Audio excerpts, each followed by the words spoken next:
Meus amigos, muito boa noite. Para mim é sempre uma grande felicidade estar aqui no Grupo Espírita Paz e Caridade. Me sinto muito feliz e eu quero agradecer o convite merecido dessa casa, reconhecer o trabalho infatigável dos trabalhadores daqui desse local e agradecer também a presença de vocês. Que Jesus nos envolva com a sua santa e divina paz. Por onde ele passava, ele deixava um poema de candura. A sua presença, sempre mansa e pacífica, era algo como um magnetismo que atraía para perto dele as multidões. E diferente dos homens, com as suas imperfeições e mazelas, que ao verem as multidões tentam extorquí-las, espoliá-las ou se aproveitar delas, Jesus aproveitava as multidões para as informar e evangelizar. Ele era um semeador.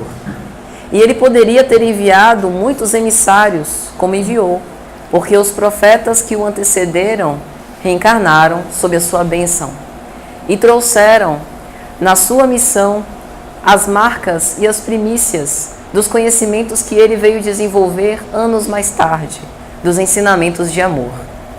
Mas naqueles tempos, Jesus resolveu ele mesmo vir, e embora ele pudesse contar com emissários e com intermediários, ele gostava das criaturas humanas.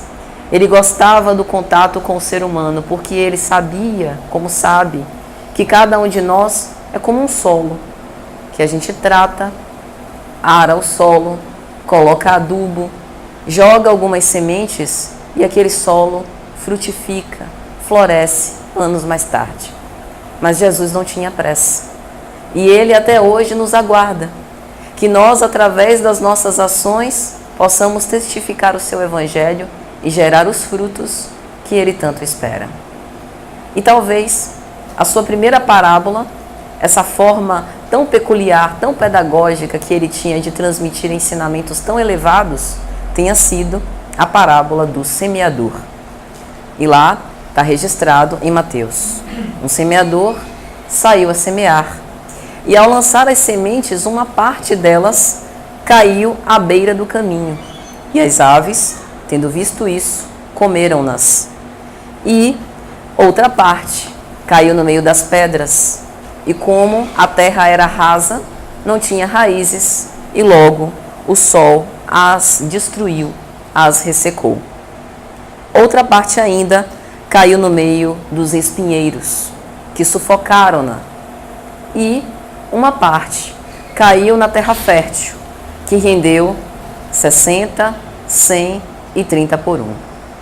Se nós levarmos em consideração Jesus como esse semeador, é fácil a gente interpretar a parábola que ele mesmo interpretou depois. É só a gente pensar que ele, qual semeador, tem as sementes de vida e esperança e vai lançando nos solos, como quando a gente pratica meio despretensiosamente a caridade. Por exemplo, quando a gente acorda de manhã cedo, vai distribuir mingau ou sopa para as pessoas que estão na rua, a gente simplesmente se preocupa em servir, em semear, em doar aquilo que a gente trouxe. E a gente não está exatamente preocupado em saber quem vai receber, ou o que a pessoa vai fazer com aquilo que ela for receber. A gente simplesmente dá e passa. Esse é o intuito do semeador. Porque a primeira coisa que a gente pensa nessa parábola é: que semeador displicente? Porque pense, ele tem as sementes, que é algo de precioso, que pode gerar frutos na lavoura dele, e veja o grau de desperdício contado nessa parábola. Parte dessas sementes cai à beira do caminho e as aves comem. Outra parte cai no meio de pedregulhos e, por não ter terra suficiente, não ter raízes profundas, também não nasce. Outra cai no meio dos espinheiros. E apenas uma pequena parte, se nós considerarmos partes iguais, 25% aproximadamente dessas sementes, cai na boa terra. E mesmo assim o que elas rendem ainda é muito peculiar. Em algumas terras 30, outras 60, outra 100 por 1. Mas na realidade, nada é perdido. É por isso que a evangelização sempre será um esforço que a gente não sabe quando dará frutos, porque sempre dará. Essa é a grande novidade, é a grande característica da evangelização. Por mais endurecido, por mais empedernido que seja o coração, a bondade e o amor são irresistíveis. Então, às vezes, a gente tergiversa e finge que aquele ensinamento não nos alcança, que agir com renúncia, agir com amor, agir com perdão não é para nós, mas aquilo de alguma sorte fica. E aí nós vamos tendo as nossas experiências, nós vamos amadurecendo com as cenas que a vida nos coloca.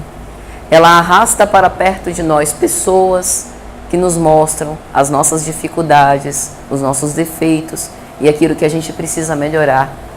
Coloca também verdadeiros anjos encarnados ao nosso lado, os nossos amigos, que nos estimulam, que nos promovem para frente, e aí a gente vai reavaliando. E a qualidade do nosso solo vai melhorando cada vez mais. E se antes nós éramos um espinheiro ou um pedregulho, a gente passa a ser um solo mais ou menos fértil. Mas Jesus, interpretando essa parábola, nos diz que essas aves do caminho é a figura do mal, é a figura do Satanás, como a gente tem na Bíblia, aquela figura do inimigo do bem e da verdade. Porque cada um de nós ainda trazemos, essas incertezas. São as nossas oscilações, a nossa falta de fé. Às vezes, quando a gente passa por um problema muito grave, que a gente enfraquece as nossas esperanças, nutre uma melancolia, um desgosto, sem sentido. E aí a gente vai dando alimento a esse inimigo e a gente mesmo que vai se afastando dessa mensagem divina. Então, ao narrar essa parábola, é como se Jesus dissesse: tende cuidado. Tende cuidado porque os vossos adversários internos, os seus maus pensamentos, a sua inatividade, o mau juízo que fazes das outras pessoas, o julgamento alheio, a maledicência e todos os outros vícios morais, são essas aves que roubam as sementes de vida que eu depositei no teu coração. E quando a gente observa os pedregulhos que têm terra pouca e que, portanto, não conseguem fincar raízes, é porque toda essa atividade de estudar o Evangelho é uma atividade que deve levar a vida inteira. Porque nós vemos colecionando séculos de reencarnações, em geral, malogradas. Nós vimos errando muitas vezes nos mesmos pontos. E para que a gente possa superar esses conflitos, é necessária muita perseverança e muita resistência para vencer esse mal que ainda há em nós. Mas nós vamos conseguir. Porque Jesus nos ensinou que nós estamos fadados ao progresso, que nós somos perfectíveis. E a perfeição é uma realidade futura para todos nós. Mas nós podemos acelerar o processo. Quanto mais nós nos imbuirmos de boa vontade para viver estes ensinamentos, mais próximos estaremos dessa perfeição a que nos está proposta. Mas essa pouca terra significa, às vezes, que nós abandonamos as conjunturas nas quais a vida nos colocou. Ninguém nasce na família por acaso. Deus não pode errar de endereço. Deus é perfeito em tudo. E, às vezes, quando a gente analisa as redes sociais e a internet, inclusive algumas escolas psicológicas, elas vêm nos dizer que se nós temos familiares tóxicos, como se alguma pessoa fosse tóxica, nós podemos nos deslindar dessas pessoas e seguir a nossa trajetória de vida. Mas nós somos espíritas. E mais do que espíritas, nós somos cristãos.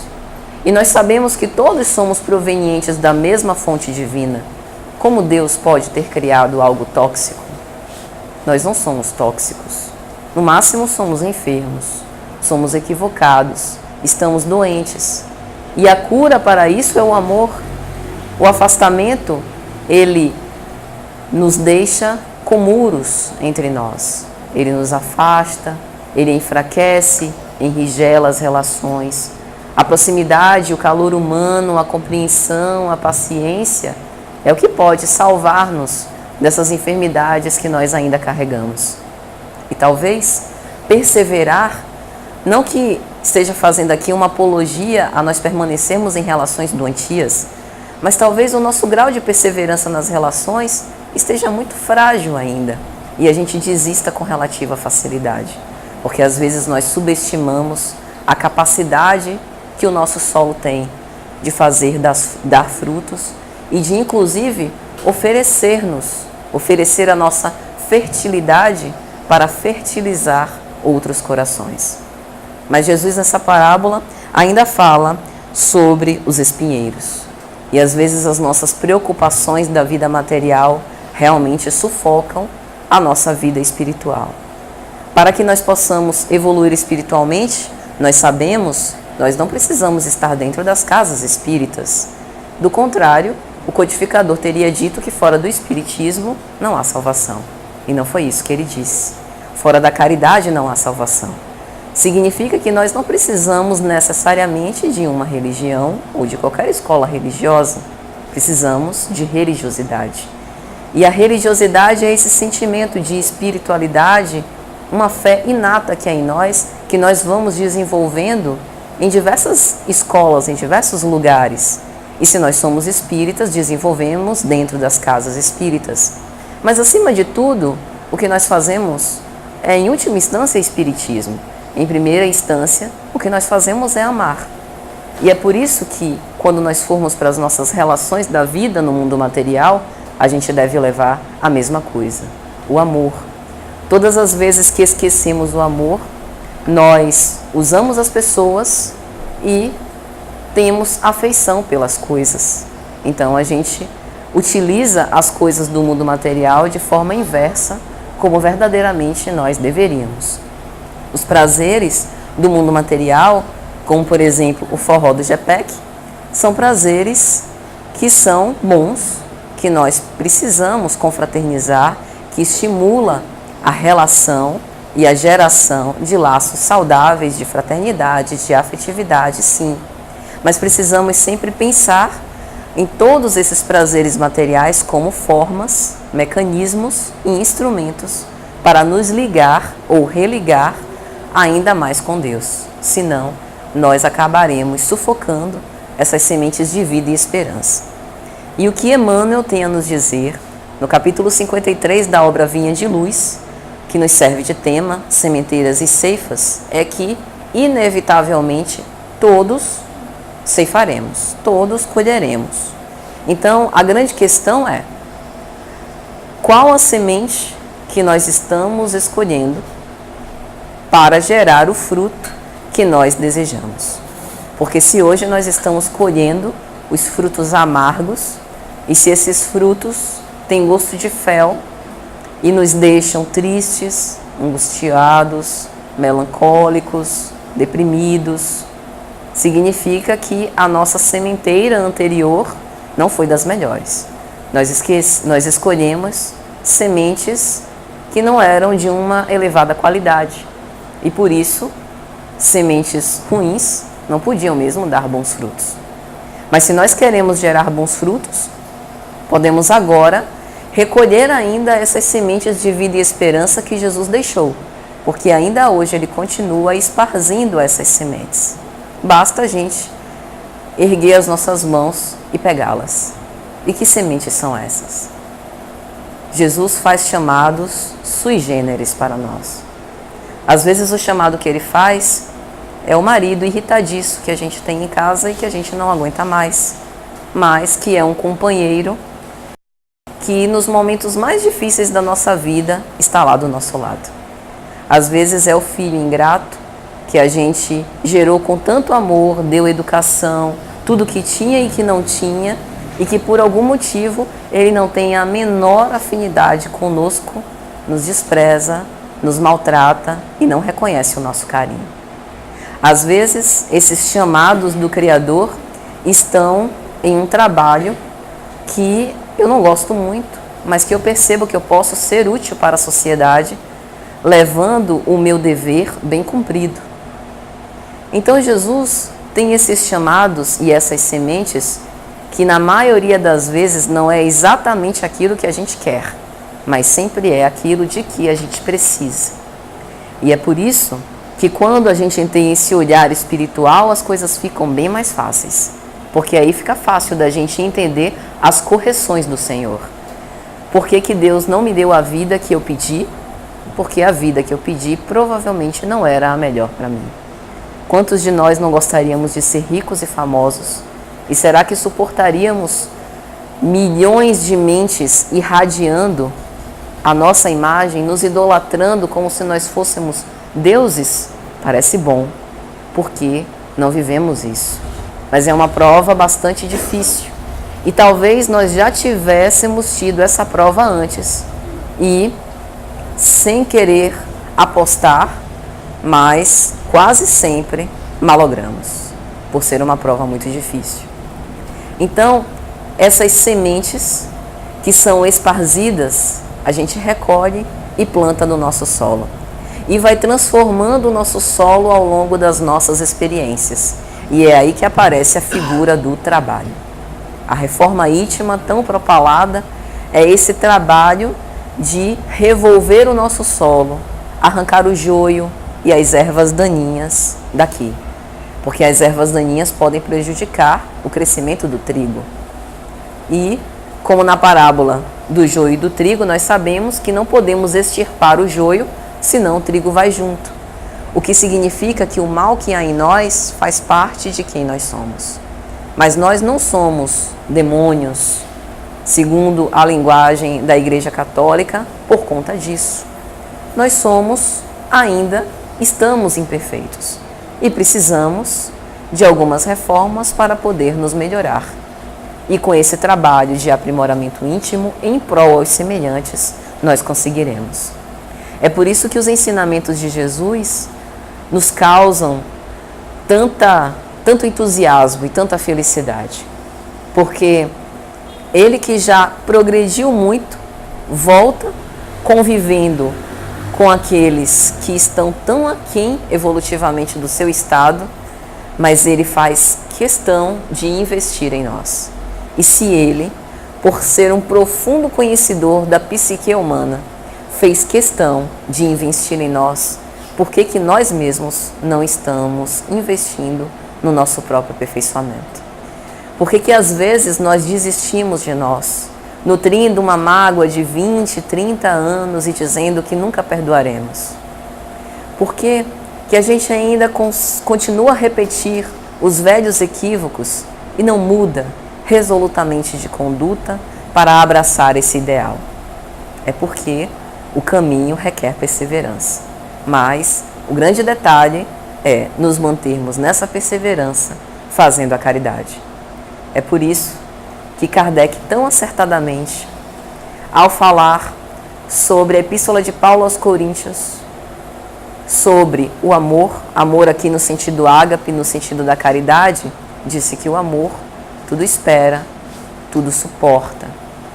Este amor é o amor que o Cristo sente por nós e que ele, portanto, nos exortou que nós pudéssemos viver. É esse o amor do semeador que ara a terra, esparze as sementes, joga a água, rega as plantas, coloca adubo e espera. O nosso trabalho é plantar. A colheita virá com o tempo. E o Senhor do tempo é Deus.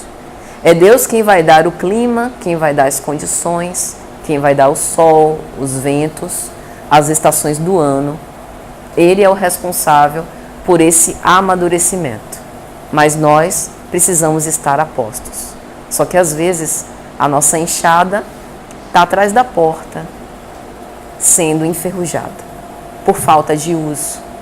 Precisamos então arregaçar as mangas, pegar os nossos instrumentos de trabalho, através da força de vontade, da fé e da esperança, para revolver essa terra. E logo no começo da mensagem, é interessante porque Emmanuel coloca um trecho de uma das epístolas de Paulo, uma epístola que Paulo escreveu aos Gálatas. Os teólogos excogitam que os Gálatas não eram um povo específico, mas um conjunto de povos. Quando Paulo, isso está narrado na obra Paulo e Estevão, saiu para fazer as excursões de propaganda, ele já havia se convertido à fé cristã, junto com Barnabé, ele vai para algumas cidades. Antioquia de Pisídia, Derbe, Listra, Icônio e mais algumas. E ao chegar nessas cidades, em geral era um povo politeísta, que tinha um conceito de vários deuses, não era sequer bafejado pela fé, através da lei de Moisés, do Deus único, e ele foi lá, com toda a coragem que lhe era característica, falar dos ensinamentos de Jesus.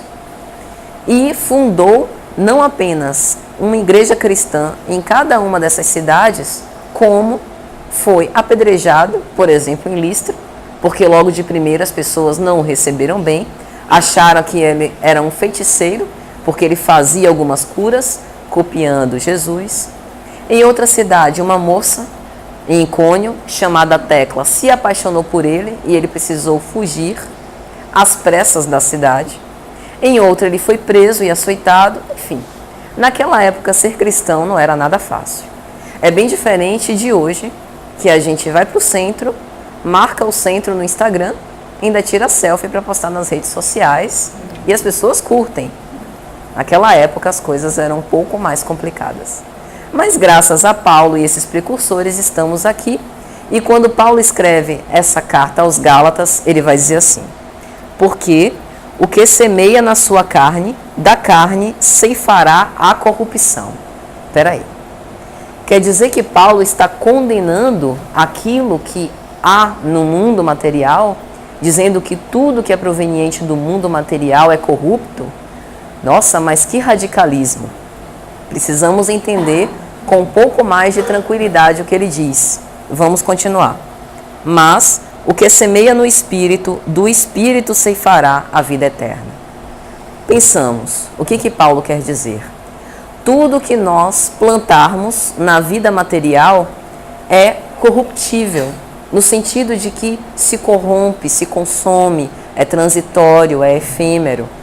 Tudo que a gente tem daqui do mundo material, das nossas posses, a nossa casa, o nosso carro, a nossa roupa, o nosso corpo, tudo isso vai ficar aqui mesmo. Porque não é de procedência divina, é desse mundo físico. Essa é a corrupção. Mas todos aqueles nossos dotes ou conquistas do Espírito, estes sim serão eternos, porque nós somos imortais. E como Deus nos criou para a imortalidade, tudo que nós desenvolvemos e que podemos dizer que é nosso, levaremos conosco. E aí fica uma imperiosa reflexão. O que é que na verdade é nosso? É nossa a esposa? É nosso o filho? É nossa casa? É nosso carro? Nada disso é nosso. Isso são apenas bens que a própria divindade nos favorece e que vai sendo transferido de mãos em mãos, como se nós fôssemos usufrutuários. Nada disso é nosso, são empréstimos. Até os filhos, de que nós somos co-criadores junto com Deus, dando um envoltório físico a eles, e Deus vem com um princípio espiritual, até eles não são nossos. Pertencem à vida maior, porque são espíritos que já existiam antes que os gerássemos. Nós não geramos os nossos filhos, apenas os seus corpos. Então o que é nosso? É nosso apenas aquilo que a gente dá e aquilo que a gente leva. É nossa a atenção, o amor, é nossa a afeição, a paciência. E isso é interessante, porque hoje em dia a gente compartilha muitas coisas. A gente compartilha foto, vídeo, mensagem de texto. Mas quanto de vida a gente tem compartilhado? Quanto de tempo a gente tem compartilhado? Será que é tão fácil quanto? Porque todas essas coisas que nós possuímos temporariamente, é fácil se despojar. É aquela velha comparação da caridade material e da caridade moral. A caridade material é relativamente fácil, tirando casos raros, né, que são tão apegados que na hora de desapegar fica aquela coisa, né? Poxa, mas esse vestido ainda dá. Deixa para ano que vem que eu dou. Mas tirando esses casos raros, a gente até se despoja com relativa facilidade. Mas a caridade moral, ela é bem mais difícil, porque requer o nosso envolvimento. E nem sempre a gente tem afeição suficiente para proporcionar esse envolvimento. O envolvimento significa eu conviver com uma pessoa difícil e ter paciência e tolerância para as besteiras que ela fala, fingir que não ouço a reação de agressividade, de violência, e aí por diante. Então, o que Paulo está dizendo é o seguinte: preocupa-se em semear para aquilo que você vai colher na eternidade. Isso não significa que você não deva cultivar e correr atrás das suas realizações materiais. Ter uma profissão melhor, estudar, para viver bem, para poder compartilhar momentos felizes, porque isso custa dinheiro. Mas coloca em primeiro lugar, como parte da sua missão, enquanto espírito que é, aquilo que você vai colher futuramente, dos seus dons espirituais. E aí, ele começa a dar, nessa epístola, alguns conselhos para nós. E o primeiro deles é o seguinte: levai as cargas dos outros. Peraí, apóstolo. Quer dizer que você está pedindo que, além de eu levar o meu fardo, que já é bastante pesado, essa cruz que a gente carrega, né? Eu ainda tenho que carregar a cruz dos outros? E aí, quando a gente faz uma analogia com o agricultor, já que nós estamos falando de semeador, fica fácil da gente entender. Quem tem alguma experiência aqui com zona rural, percebe que os agricultores, em geral, eles vivem num regime de associação ou de cooperativa. Ajudam-se mutuamente, seja emprestando algumas sementes, trabalhando na lavoura dos outros, dando algo que sobra dos frutos que eles recolhem no final da lavoura. Tem essa facilidade de se ajudar. Como a gente também busca se ajudar? Se eu tenho mais paciência, eu empresto os meus ouvidos a um amigo que precisa desabafar. Se o amigo está apertado, passando por privação, e eu posso emprestar dinheiro, eu faço. E assim em tantas outras coisas. Em outras palavras, o que Paulo está querendo dizer? Não seja indiferente. Compadeça-se pelas necessidades e pelas dores dos outros, porque aquela poderá ser uma dor sua, mais cedo ou mais tarde. E Jesus ensinava isso para a gente a todo momento. Todas as vezes que alguém, passando por uma determinada situação, era incapaz de se compadecer com a dor alheia, a lei de causa e efeito colocava aquele cidadão naquele lugar. Quando ele narra a parábola do bom samaritano, ele dá alguns exemplos claros disso. Ele fala que o fariseu e o levita passaram a largo, não se compadeceram do caído no chão, quando na verdade eles eram provavelmente muito mais necessitados de misericórdia do que o caído que estava no chão. Porque o caído que estava no chão provavelmente tinha mais urgências materiais, mas as urgências da alma são bem mais difíceis de se curar. Então, no momento que a gente tem misericórdia pela dor do outro, entende a dor do outro sem julgar, sem fazer juízo, sem tentar avaliar quão bom ou quão mal o outro foi, a gente acaba estimulando esses laços de afeição. E, sem querer, a gente vai herdando a misericórdia que nós mesmos precisamos. Bem-aventurados os misericordiosos, pois eles herdarão misericórdia. Qual de nós pode bater no peito e dizer: não preciso de nada de Deus? Até o ar que a gente respira, a gente precisa. Imagine as outras coisas. Todas as vezes que passamos por aflições, que oramos fervorosamente, e que aí uma nuvem de testemunhas invisíveis vem ao nosso amparo, ao nosso socorro, nos dando aquele lenitivo, aquela paz interior. Qual de nós não sai melhor depois de ter orado? Isso é misericórdia divina. E aí Paulo continua dizendo: cada um que prove a sua própria obra, assim como os agricultores que provam dos frutos que cultivaram, que servem a sua mesa, a mesa dos seus amigos, e que eles também vendem para outras pessoas, que nós também possamos provar das nossas próprias obras. Jesus mesmo tendo proclamado, proferido tantos ensinamentos, ele não escreveu uma linha sequer. Os seus evangelhos foram escritos por homens como nós. Lucas, Marcos, Mateus, João, as epístolas paulinas. Eles não eram anjos, eram espíritos encarnados em estado de imperfeição, como nós também. E aí eu fico me perguntando se o evangelho não seria mais fidedigno, mais bonito. Imagine, um evangelho angelical, escrito por um anjo. Seria uma coisa linda de ler, né? Mas será que nós compreenderíamos? Ao escolher intérpretes humanos, aqueles homens colocaram os seus testemunhos, a sua experiência. Eram homens imperfeitos falando para homens imperfeitos que somos. Então é mais fácil de ser inteligível. E isso para que aquela fosse a obra que eles deixassem. Aqueles homens viveram o evangelho com o máximo das suas potencialidades. Eles tentaram colocar em prática aquilo que eles ouviam e presenciavam com Jesus. E o resultado disso, eles escreveram para nos estimular. Paulo, sempre que ele fala nas epístolas, e a maioria delas ele escreveu preso, ele sempre diz: lembrai-vos das minhas prisões.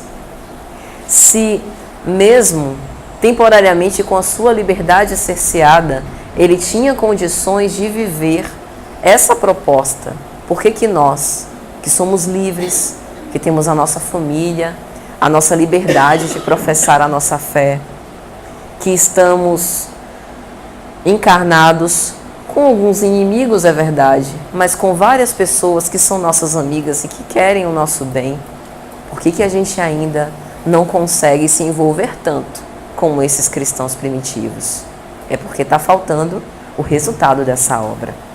Nós não podemos ser como o povo de Israel, como Jesus conta na parábola da árvore amaldiçoada, que era cheio de folhas, aquele espetáculo de árvore, e não tinha um fruto sequer para que ele pudesse saciar a sua fome.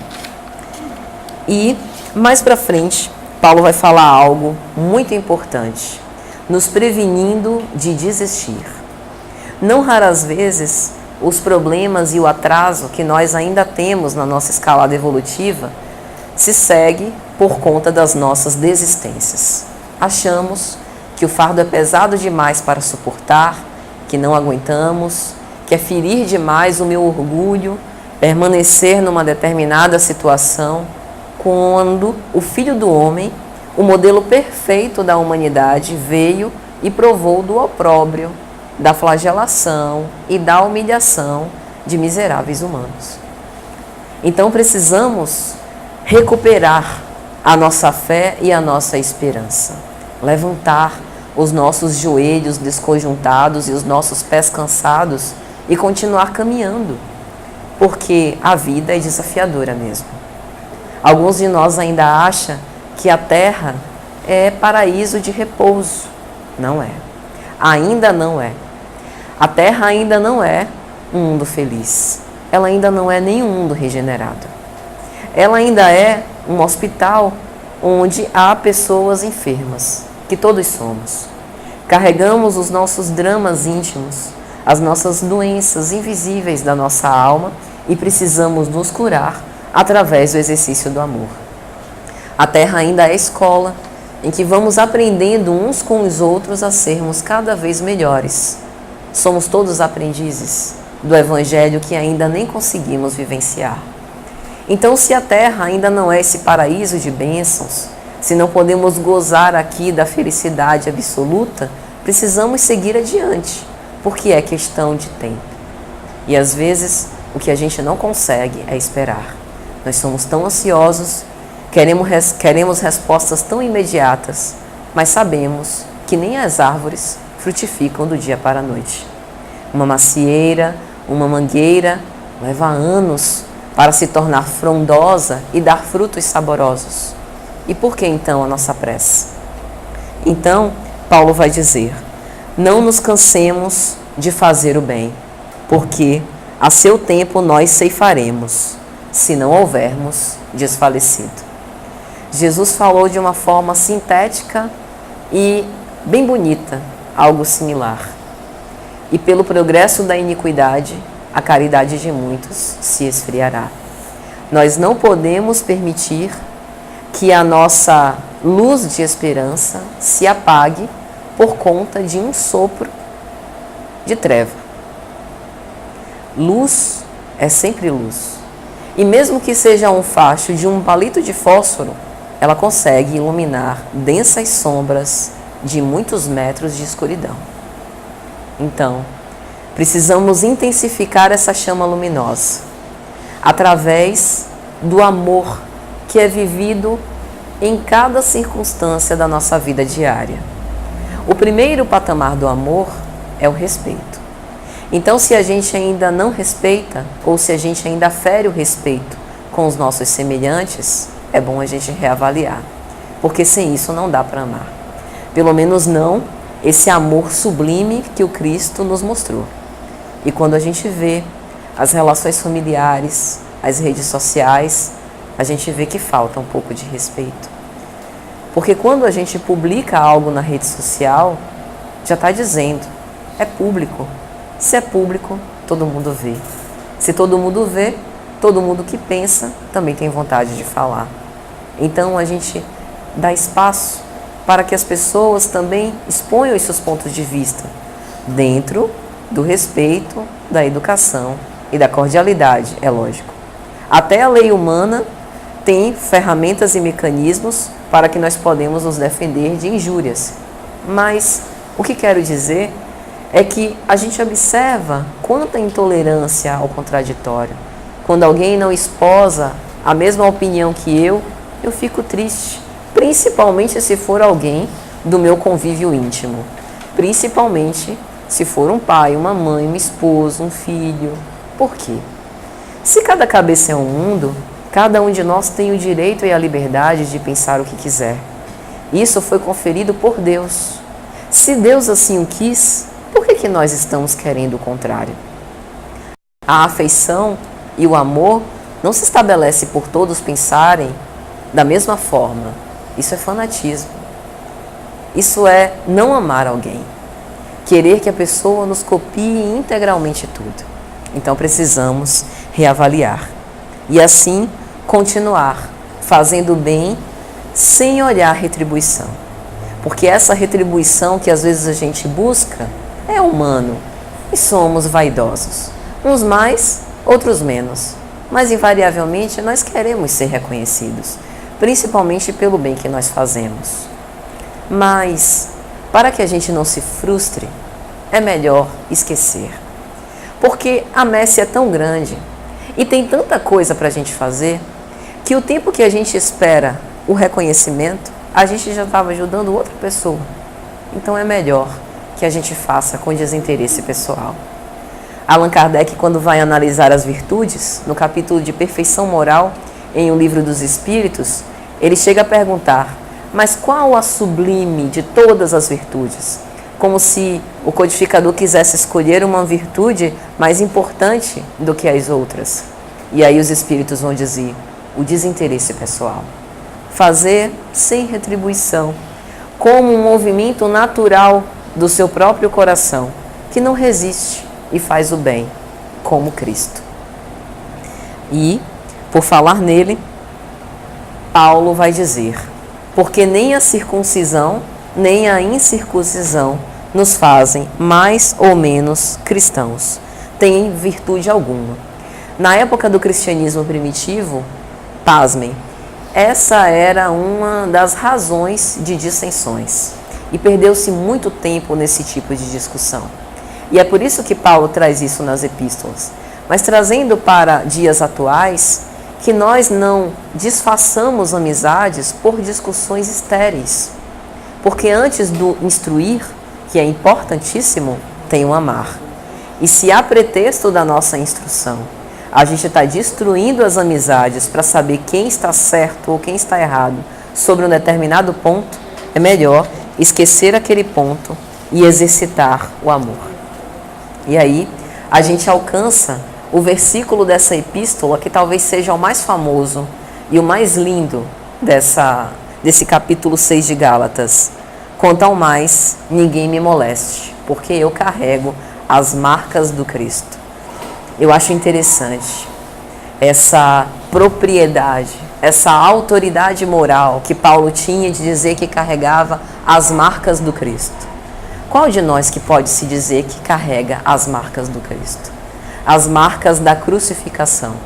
Será que as nossas provas são tão intensas como foi a crucificação? Será que a gente já é capaz de suportar um testemunho tão agudo? Paulo viveu o Evangelho com o máximo da sua coragem, da sua força, nem tudo que ele podia da sua vida. Ele abdicou completamente a sua existência, né? Como doutor da lei, mudou de uma forma revolucionária a sua vida, sendo malquisto pelo seu pai, que o colocou para fora de casa. O seu pai chegou a dizer: Paulo, você vai precisar escolher, quando soube que ele houvera se convertido à fé cristã, ou eu ou o seu Jesus. E aí Emmanuel vai dizer na obra Paulo Estevão que ele disse: mas meu pai, nós dois precisamos de Jesus. A humanidade inteira precisa de Jesus. Mas ele não podia ainda compreender naquela época o seu pai e coloca ele para fora. Assim como muitos dos nossos companheiros ainda não conseguem compreender o fato da gente querer viver essa proposta de renúncia e de amor acima de todas as consequências trazidas pelo Cristo. Porque o que a gente mais vê na nossa sociedade, narcísica, ególatra, materialista, é farinha pouca, meu pirão primeiro. Então a renúncia é fraqueza. Você perdoar e humilhar-se é vergonha. E a gente sabe que isso é exaltar-se perante os olhos de Deus. Que essa é a proposta. E nesse ponto a gente pode imaginar como que anda a nossa sementeira até aqui. Que tipo de sementes que nós temos esparzido? A gente tem esparzido aquelas sementes que irão gerar bons frutos? O que a gente tem plantado? Ou a gente está espalhando espinhos? Precisamos pensar que, às vezes, a vida nos apronta algumas reviravoltas. Hoje a gente está aqui, amanhã a gente não sabe mais.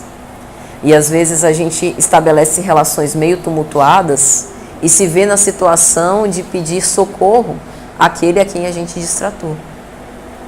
O mundo gira. E isso é de propósito. Parece que a vida fica anotando. Eu vou anotar aqui. Todo mundo com quem você tem conflito, principalmente aqueles que você tratar mal, que lá na frente eu vou te colocar frente a frente com essas pessoas. Graças a Deus que é assim. Porque se nós fôssemos esperar um novo planejamento reencarnatório, talvez não teríamos condições tão favoráveis para essa reconciliação. Reconciliai-vos com os vossos adversários enquanto estáis a caminho, para que ele não te leve ao juiz e ao ministro da justiça, e de lá não sairás, até que houverdes pago o último ceitil. É melhor que a gente se resolva por aqui mesmo, enquanto há tempo. Porque às vezes a gente precisa voltar, como o filho pródigo, que pegou a sua parte da herança e foi curtir a vida, viver aquilo que a vida poderia lhe proporcionar, achando ele que tinha feito alguma coisa, uma boa escolha. E aí ele se defrontou numa época de seca e de fome e precisou competir com as alfarrobas que serviam aos porcos. E aí ele sentiu falta do acolhimento paternal e resolve voltar. Às vezes a gente faz este caminho de volta. E se a gente deixou as portas abertas, ótimo. Mas se a gente deixou espinhos pelos caminhos, os nossos próprios pés é que serão machucados pelos espinhos que a gente plantou. É por isso que nós somos responsáveis por essa semeadura que a gente faz. Ceifaremos, se não desistirmos antes. E Jesus foi quem disse: todo aquele que escuta as minhas palavras e as pratica, assemelha-se ao homem prudente que edifica sua casa sobre uma rocha. sobre quais bases nós temos edificado a nossa casa.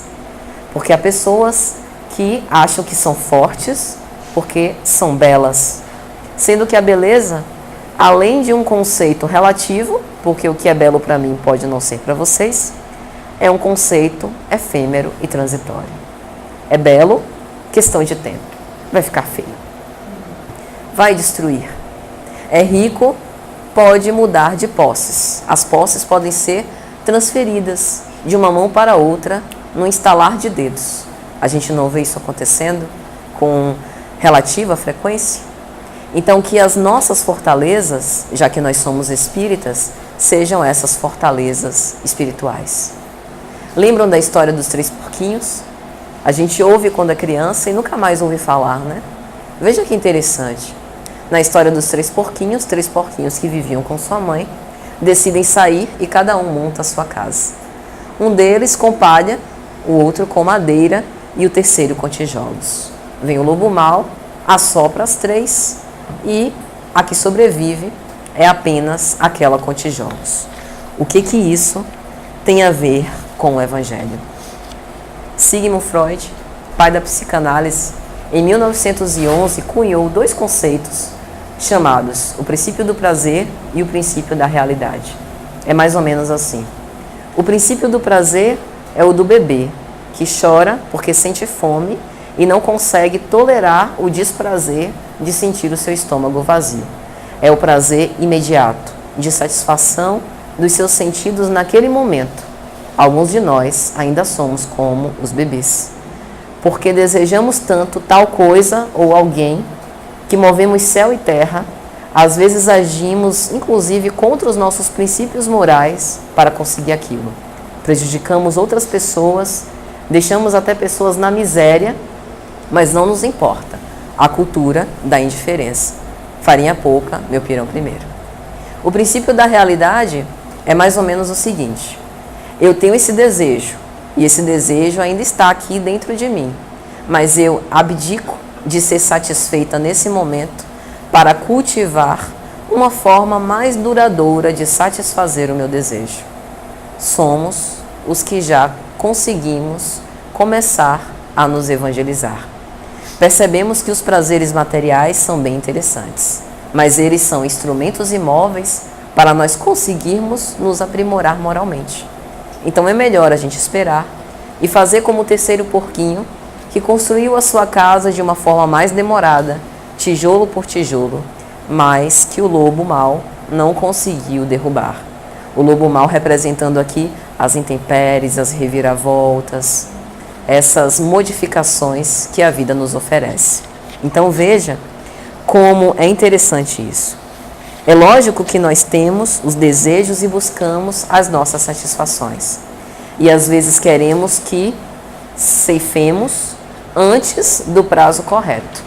Mas é Deus quem é o Senhor do tempo. E é Ele que sabe quando que a gente vai recolher esses frutos que nós mesmos fomos os responsáveis por fazer a sementeira. Então, meus amigos, o nosso trabalho como ceareiros ou semeadores é o seguinte: primeiro nós precisamos escolher as sementes. Nós queremos as sementes breves ou as sementes que vão nos dar os frutos da eternidade? Reflitamos. Segundo, nós precisamos preparar a terra, preparar o solo dos nossos corações, porque às vezes no nosso solo ainda tem muita insubordinação e desobediência. E não adianta a gente jogar as sementes, porque senão será como na parábola do semeador. Os espinhos sufocarão essas sementes. É necessário trabalhar a terra e trabalhá-la incessantemente até o fim das nossas vidas, garantindo que essas sementes vão frutificar. Depois, é necessário vigiar e cuidar da nossa plantação. Lembremos da parábola do joio e do trigo. Um senhor de terras tinha uma plantação e os seus servos plantaram nesse lugar. E então, houve um momento de distração e os inimigos vieram e plantaram o joio junto com o trigo que já houvera sido semeado. O joio cresce junto com o trigo E os trabalhadores da vinha perguntam ao dono das terras: não é melhor que nós arranquemos o joio? Não. Deixai crescer juntos. E aí, quando o trigo tiver sido desenvolvido, arrancaremos o joio, lançaremos nas trevas exteriores. Nós não podemos nos deslindar desse mal que ainda há em nós, mas nós podemos colocar os nossos olhos para florescer as virtudes que estão aqui latentes. E aí essas virtudes vão se desenvolver rápido e frondosas, como o trigo da parábola. E nesse momento os nossos problemas, as nossas questões, os nossos vícios morais serão tão pequenos que teremos condição de nos livrar deles, porque eles terão sido transformados. É essa transformação, então, que a gente precisa. E no mais, esperar o tempo e o clima por parte de Deus. E para concluir, eu trouxe uma frase que me deixou pensativa pelo Espírito Emmanuel. Se eu não me engano, está na obra Testemunhos de Chico Xavier.